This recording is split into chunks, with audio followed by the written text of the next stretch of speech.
Eso es CITB. Hola, señorita. Hola, ¿cómo estás? Bien, ¿y tú? Muy bien, gracias. For those of you at home that might be confused, this is not Telemundo. This is PW Personalities, and I have none other today than Señorita Geare. So without further ado, how long have you been teaching here at Colonial? 9 years. Really? Yeah, so this is my 5th year at the high school, and then I started at the middle school for 4 years. I had no idea you taught the middle school. That's pretty interesting. Yeah, it was nice actually. I was able to move up with my students that I had in 7th grade and 8th grade, and then we went to the high school together, and then I taught them for like another 5 years. So it was really cool to see them progress that way. You guys must have been besties by the end of that. Oh, I do miss them. They graduated last year. And so growing up, you didn't grow up in Colonial District, correct? No, I went to Owen-J. Roberts in Chester County. It's like an hour away from here. Our big rival in sports, typically. I think so, if we get that far. Definitely playoff time. Yeah.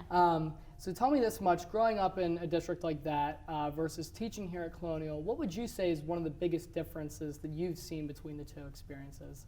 So I think since I was a student to now where I'm teaching, there's been a big shift versus, in language teaching in general, in terms of teaching for accuracy with the language, and it's like more of a study of the language itself, to more of a communicative focus that's more how do you use it with other people in authentic scenarios. So like at the high school, we kind of tend to use authentic resources and try to help kids like interpret real Spanish and interact as naturally as possible. And the focus is on your communication of the message. Whereas when I went to high school, it was all like worksheets and like fill out this grammar chart, which like I could do with my eyes closed.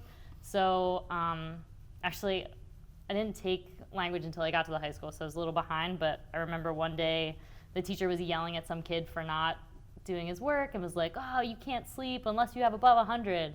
And she threw extra credit like confetti, so I had like 106. So I slept most of the semester. But, you know, it's all good. Yeah, exactly. And so it's a lot more real world focus almost, you would say, at PW. And would you say that most districts in our country have shifted their focus more like that, or would you say that's more of a shift maybe in a district like Colonial?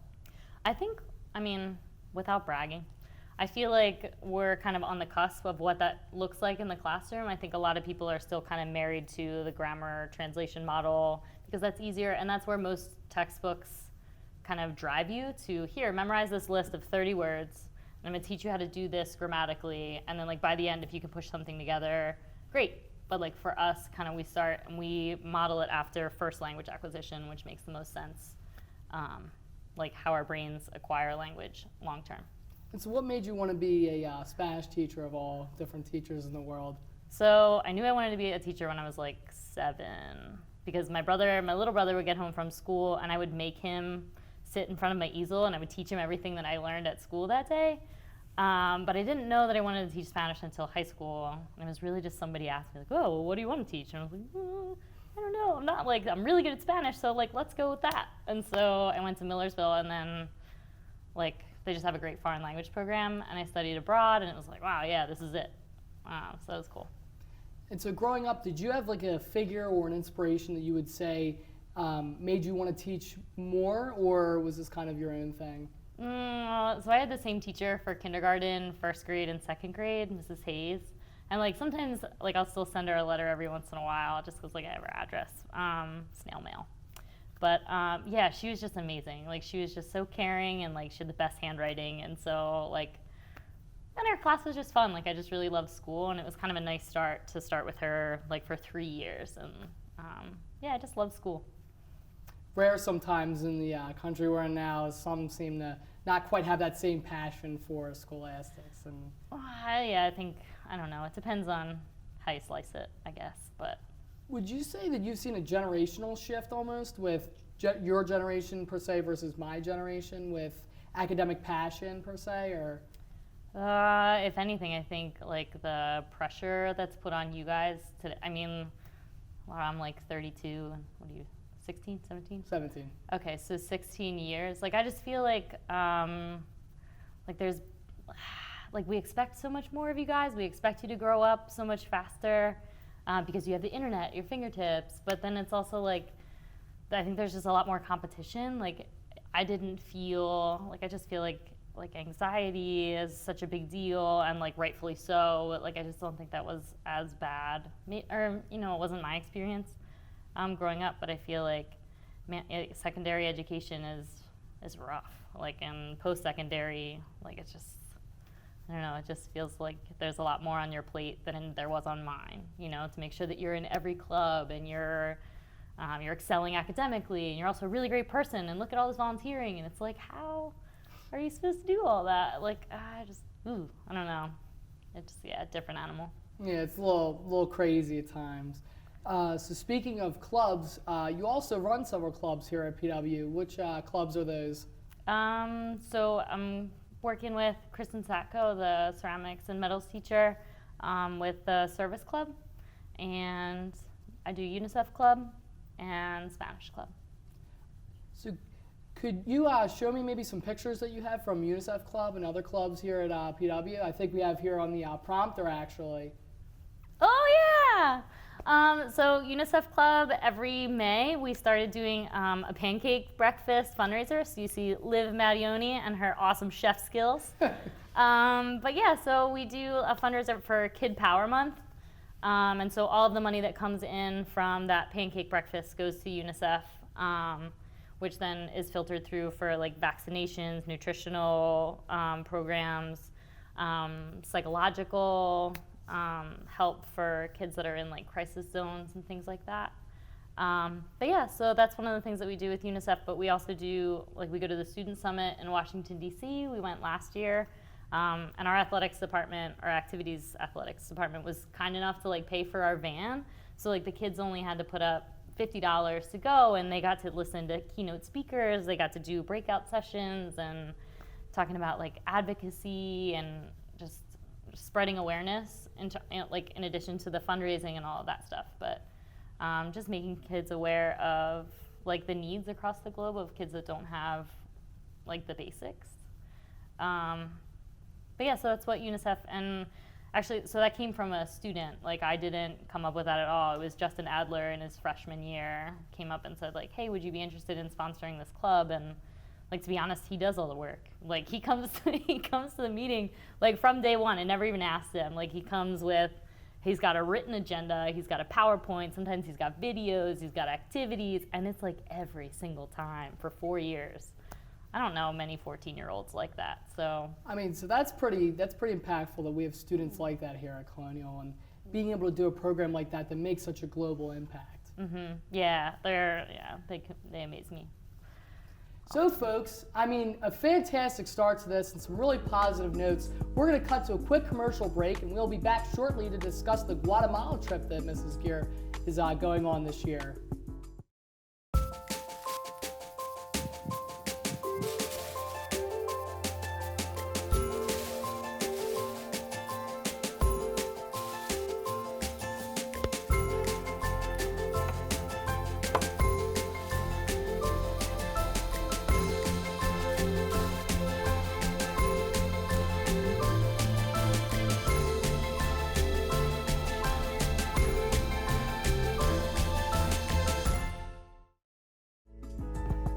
Welcome back. So, Mrs. Geare, we were able to talk about many different things going on that you do with school and also your different schooling experiences. I guess so one of the biggest that we've heard about is your chaperoning for the Guatemala trip. And so you brought some pictures with you today with that as well.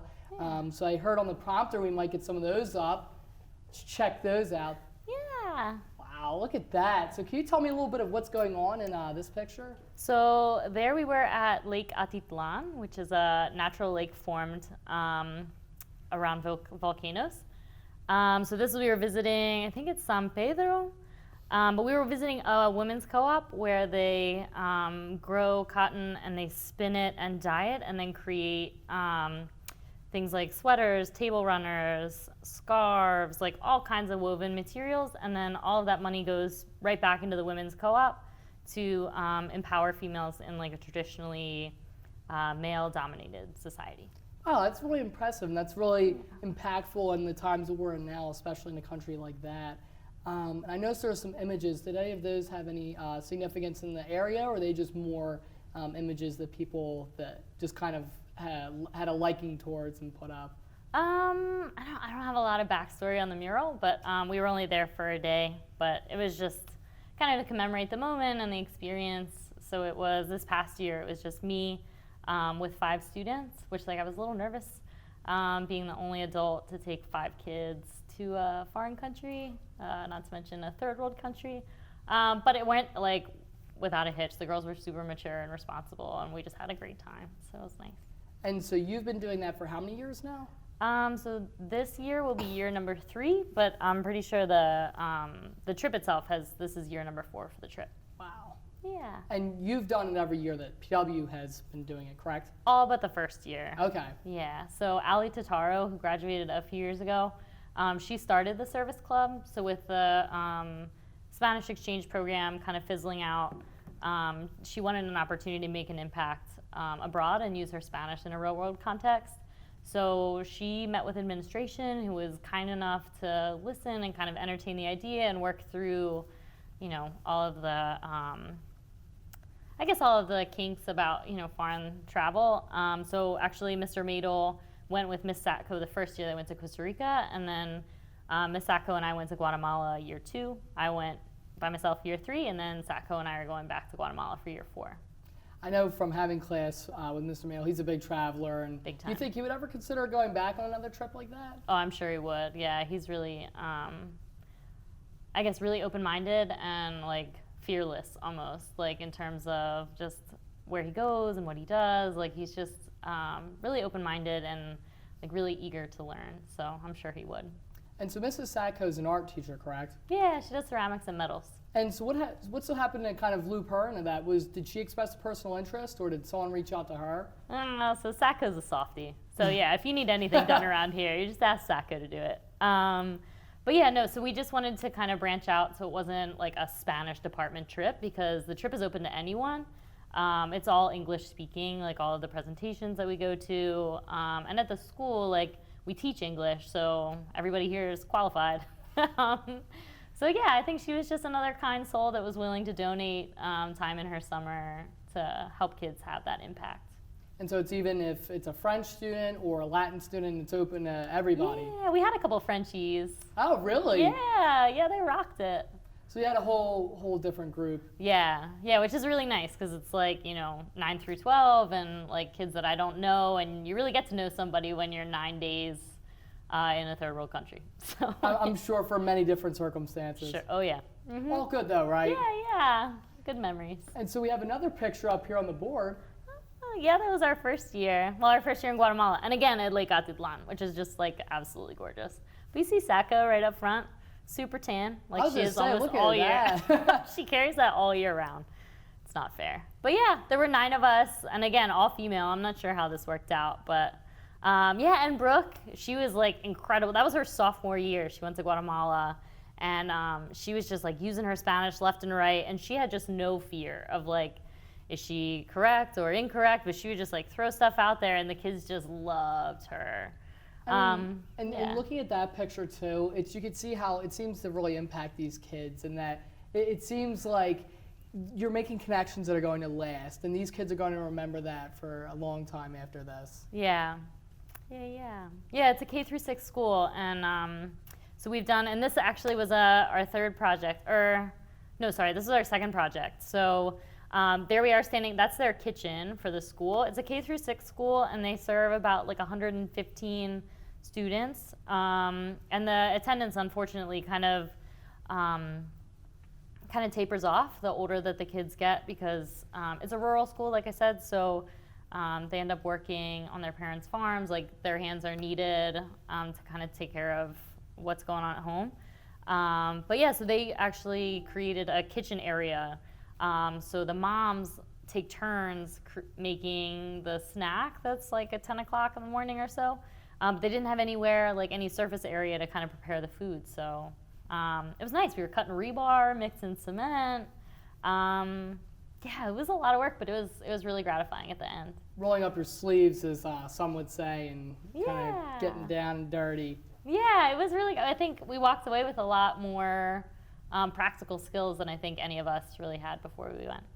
And so every year, is there a project like that where it's adding some sort of addition that helps these school students? Yeah, so since we went back to Guatemala from year 2 to 3, I've been in contact with the director of the Guatemala Cross-Cultural Solutions base.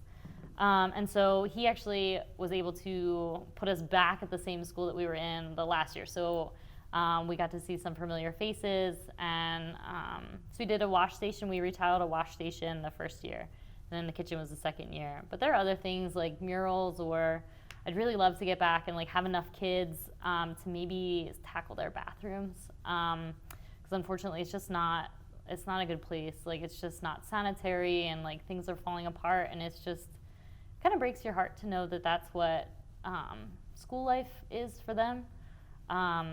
Considering like what we're surrounded with here, it's just a stark contrast, and it's just, yeah, I'd love to be able to tackle that project this year. It kind of almost, with a student going from there to here, I'm not sure if humbling is the correct word, but it definitely makes you feel a little bit more grateful for what you have and 100%. appreciative. And yeah, it's jarring, even for me as an adult. Like, I've never seen poverty like that, and I think at least the first couple days that we were on our way back from the school, it was just like kind of quiet in the bus. It was just like, oh my God, like you see it in pictures, but like until you feel it and until you live it, I mean, like we didn't live it, but like we were there, and it's just, it's a wake up call. And with that being said, some voices that I've heard in regards to it is that security maybe isn't totally insurable. So with your experience, what have you seen with security in regards to how you guys travel throughout the country and so on? So I think like it was really great that Sacco was the first one to kind of take us to Guatemala, because she's just a free spirit, like, oh, let's go, like, it'll be great. And like, I'm so well, you've had me in class, like I'm so type A, and just like, I need to know what's happening at all times. And on top of that, like my husband is military, and he works for Homeland Security. So he's, yeah, of course, he's like reading the travel warnings, and I'm like nervous. But honestly, like we get there and we're met with cross-cultural solutions folks that take us everywhere we go, and we're always chaperoned. And from the moment I landed, the moment I left, like both years, I never felt in any way unsafe. That and the people there are just so kind and so thankful for everything that we did. So I never felt threatened, or I never felt like a target. If anything, it was like, oh, she's like one of us, I had like blonde hair, and they're like, oh my God, like una rubia, like it just doesn't occur, but it's never like, I never felt unsafe. That's really good. And then to bring it on an even more positive note, with doing this for a couple of years now, what would you say the best memory or experience that you had during this trip was? I know it might be hard. I'm sure there's a lot. Well, there is one moment in particular that I remember. We were wrapping up year 1 in Guatemala, so it was like, the diet is a little bit different, sometimes the water, and like sometimes it just doesn't always agree with our stomachs. And it was day 9, so and on top of that, like it's day 9 away from home in our vacations, like the wheels are starting to fall off a little bit. We get to the airport and we go through security, we get through immigration, and then we're waiting for the flight, and then they just, oh, by the way, there's a 12-hour delay on your flight, and actually you're not allowed to stay here, so out. So, exactly. And so Miss Sacco and I are like, what? So we actually spent the night on the floor in the cafeteria of the Guatemala City airport. People were just crying, sobbing, and I'm like, give me your phone, let me talk to your mom, it's fine, we're here, like there's a roof over our heads, like it's fine, we're fine, everything's fine, everything's fine. It was like 2 o'clock in the morning, and Sacco and I were kind of taking shifts on like who was gonna sleep, who was gonna make sure everybody's there and together. And Maggie Coyle and Allison Bousselet, and I'm pretty sure Brooke was in that too, started to make friendship bracelets. Aww. And there were families, Guatemalan families, who had driven sometimes like 3 and 4 hours to get to the airport. They were waiting for family members who were on the flight that we were waiting for. And so there were little kids there, and they're not going to drive home. So like they were stuck there too. And Maggie and Allison and Brooke like invited the kids over to our table and started teaching them how to do friendship bracelets. And I was just like, that's like exactly why we do this, you know, like building bridges and empathy and just creating community. Yeah, it was just a really beautiful moment. I mean, that just, wow. Even imagining that image, I mean, and I think that that's what makes our school really unique, is that we offer opportunities like that to students. Not every school has that, and the fact that you're able to be a leader in that, I think, is really important and is testament to your character. And so, folks, we're going to cut to one more final break. Again, this has just been so much fun, and I think a great form of publicity for this trip that, again, as Senorita said, is open to everybody. Anybody in our school can do this. You know, there's a little bit of fundraising and a little bit of effort that has to go into it, but this is making an impact that will be felt for some of these people's entire lives and making an impact globally here as Plymouth Whitemarsh students, which I think is extremely important and, again, is one of the reasons why our school district is one of the best. All right, folks, we'll see you shortly. More than 37% of teens reported vaping nicotine, as well as heavy metals such as nickel, tin, and lead. Teens also reported vaping chemicals, which are linked to a serious lung disease and cancer. Don't vape. Welcome back, folks. Again, some really amazing stories and photographs we're able to experience here on this. And not to bring it too local, but so you do all these clubs here at Plymouth Whitemarsh. And in addition, you're the bowling coach, correct? I'm the assistant bowling coach. Okay, so there you go. Is there anything maybe with form, you know, you could teach me about how to? Oh yeah, it was an old Blizzy trick. You just like answer the phone. So when you release, you just make sure the air comes back. Well, you guys don't answer the phone like that. You answer the phone like this. But back in the day, that's right. The You just phone. have to pretend it's a landline. Yeah, there we go. If people even know what that is anymore. Sure, right. That's phasing out. And so you do all these clubs and all these different experiences, and I just gotta know where's the time of the day, you know, that you're able to fit all this in. You know, it's just like I once read that like if you love your job, you work kind of all the time, and like I'm fine with that. Like I feel like as a teacher, if you're not, you know, fully invested, yeah, it's time to go. You know what I mean? And you're genuinely enjoying these activities. You're not a sponsor where it's I just need someone to sign the paper. It's you're getting involved with these students and really. It's really nice to just see like to support them, and because I think that's one of the wonderful things about your generation. I feel like you guys get a lot of slack or a lot of, I don't know, you get a lot of bad press, but I feel like one of the wonderful things about this generation is just how concerned you guys are for others and like your sense of justice and like that morality compass. Like, and if I can just be a vehicle to help you guys kind of get those experiences, like that's going to take you a really long way. I think you're definitely doing your part in that. And so I notice typically most of my guests, I give them another mug, but you requested to have your swallow here on camera. Bottle. So could you tell me a little bit about what that symbol means? So this is from the Human Rights Campaign. It's an organization that looks out for LGBTQIA folks. And it's just something that, like, as an adult, like, I donate to their organization, and, like, if you see my car, like, I have a sticker, and it's just kind of raising awareness for just making sure that we're taking care of everybody.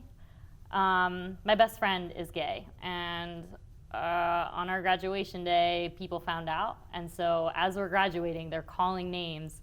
She's hearing her name, like, through, and it's just, it's garbage. It's just not okay. And, like, I just think, you know, like, we need to make it to where, like, that's not anything that ever happens to anybody ever again. And so, yeah, so that's my little shameless plug for the Human Rights Campaign. I think it's a pretty good plug, to say the least. Thanks. And in dealing, you know, I'm a junior now, so I've met a lot of different teachers, and some obviously have a little bit of a bigger heart than others. And I noticed with you that really yours is every time I talk to you, and even with this interview, I learn more about the different ways you get involved and how you're so caring and charismatic, and you're such a good global Samaritan. I remember we were talking in Spanish about being a global ambassador. Yeah. And so how did this come about? Was it at a young age, maybe through parental advisory, or what really kind of guided you along this path that's so admirable? Oh, that's really sweet of you to say. So I think like themes of social justice have kind of been like they were in my household growing up. My parents were blue collar workers. I actually make almost double what they made together, and they eked out a living for our family. And so this idea of like what's fair and wealth distribution and social justice, it kind of started with them. Just the way I grew up. And then also I think like Spanish allows you to connect with people that you wouldn't necessarily be able to connect with if you're only speaking one language. And so I think language learning and connection is inherent to then that empathy and that wanting to kind of tip the scales in a direction that's more fair and more just. Well, that, and again, we keep stressing this, but you do so much, and I know that this is hard. It's a little bit of a difficult question to ask on a show like this, and it's a little bit thrown at you here, but of all these different things, what would you say your proudest accomplishment in this lifetime so far has been? Oh, wow. Sorry, I know it's kind of... So I think I really struggle to kind of like name my accomplishments anyway. I think there's like this idea of like that's not let's see, maybe, well, I think becoming a teacher I think is probably the best one because that's enabled me to have such an impact because like I have an audience, like they're not allowed to leave. Like I get 30 of them 4 times a day, and so just to be able to kind of connect and help them grow in their own direction and kind of like show them things. Like I also, another quote was like, the best teacher is one that shows you where to look but doesn't tell you what to see, kind of a thing. And so I think like becoming a teacher was probably the best and the most, I guess the most impactful accomplishment for me. I'm sure that was even harder to come up with there because you've done so many other things. And folks, I'm really saddened that this is the last part of this interview, but I'm really happy because I know that in the hallways every day, I'll always be able to say hi to Mrs. Geare. Just a true sunshine here at Plymouth White Marsh High, and really just a great ambassador of what this district is all about. And really, I know folks that some students take French and Latin, but me being a Spanish student, so there's a little bit of bias, if I can have my 2 cents, I would encourage any students that are considering Spanish to take Spanish because she is an absolutely wonderful teacher and makes it so enjoyable every single day and teaches us those really important life lessons. So, as we say in Spanish, hasta pronto, adios, and gracias, señorita. Un placer.